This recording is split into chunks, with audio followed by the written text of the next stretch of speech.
except fire people, because people are hard to hire. You get the talent, it's hard to find. You train it, the last thing you want to do is fire them. I want to get one more point on the Fed from you here. Obviously, you will, we're speaking ahead of the Fed January meeting, and will they hold rates steady or not?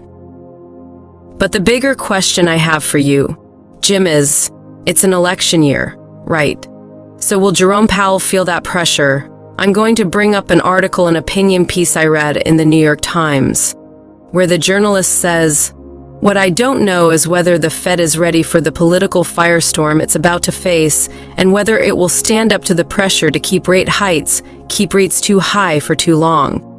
Because it's a safe prediction that Donald Trump and his supporters will scream that the coming rate cuts are part of a deep state conspiracy to re-elect President Biden. Will Powell feel the political pressure?" Well, the Fed, of course, always says we're not political. We do what we're supposed to do. We follow the models. We're not political at all. That's completely untrue. They're highly political. They watch the headlines very closely.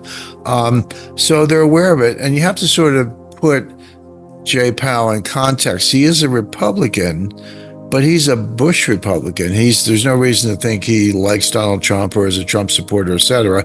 He's not a Democrat, but he's the kind of Republican who doesn't really like Donald Trump. So my expectation is, the Fed for now is not going to cut interest rates. They're done raising. That's pretty clear. You'd have to have some kind of inflation shock before they raise rates. That is unlikely to happen. Prices are going down. Well, sorry, the rate of inflation is going down. Prices are still going up. That's a big point of confusion. So prices are going up, but the rate of increase has dropped from 9% to 3% in the past 16 months. So that's progress. 3% is still well above the Fed's target of 2%, but they think they're at what they call the terminal rate. The terminal rate is the rate where it's high enough to bring inflation down without having to raise rates more. In other words, it's high enough to act as a brake. Just give it time, and inflation will come down on its own without further rate hikes. The Fed believes they're in that position. They won't be raising rates. So the question is, when will they cut rates? The answer is when it's too late. Meaning, the Fed are usually the last to know. And the best example I can give you, Danielle, is they pay enormous attention to what we just talked about, the unemployment rate. 3.7%. That's one of the lowest unemployment rates since the 1960s. It is extremely low. But they believe in this Phillips curve, and the Phillips curve is an inverse relationship between inflation and unemployment. So the view is if unemployment's low, inflation is going to get a little higher. If unemployment goes up, inflation goes down. So they're seeing unemployment extremely low and saying, well, that's a little bit of a danger in terms of inflation. So we can't cut rates. But in fact, there are a lot of problems with that. First of all, there's no evidence for the Phillips curve. I can give you, do a quad chart. I can show you high unemployment, high inflation in the late 1970s. I can show you low unemployment, low inflation, in the mid 2010s, and so forth. So you can find every low unemployment and low inflation during the Great Depression. So there is no Phillips curve, or you construct it. The Phillips curve, last time I looked, was a flat line, not much of a curve. So first of all, the Phillips curve is garbage.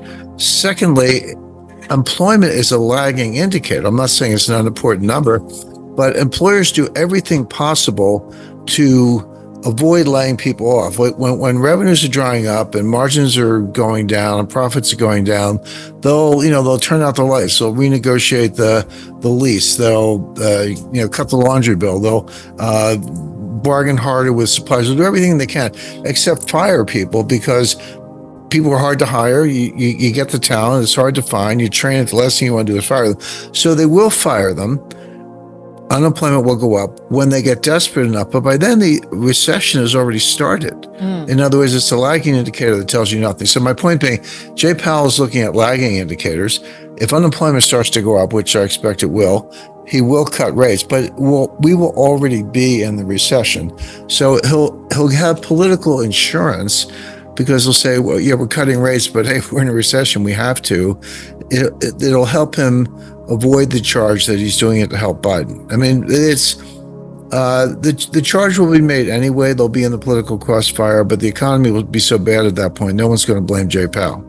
One more point on the election, with so many saying this will be the most important election of our lifetime.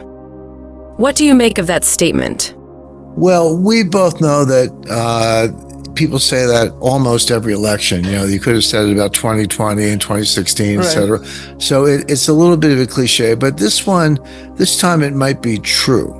And I say that not because of a Biden-Trump horse race in a close election. That may or may not play out. We'll find out.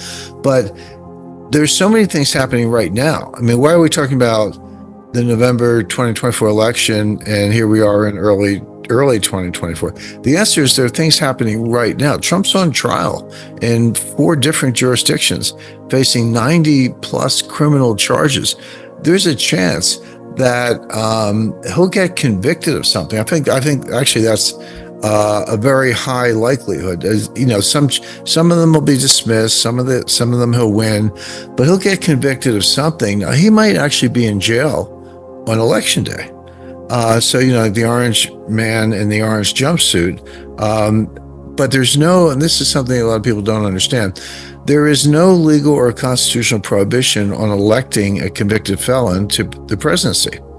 So Trump could get convicted in this Fulton County case, although, as you know, that case is blowing up in the prosecutor's face. This Fani Willis has got her own scandal now. She might be, the case might actually be dismissed. We'll see.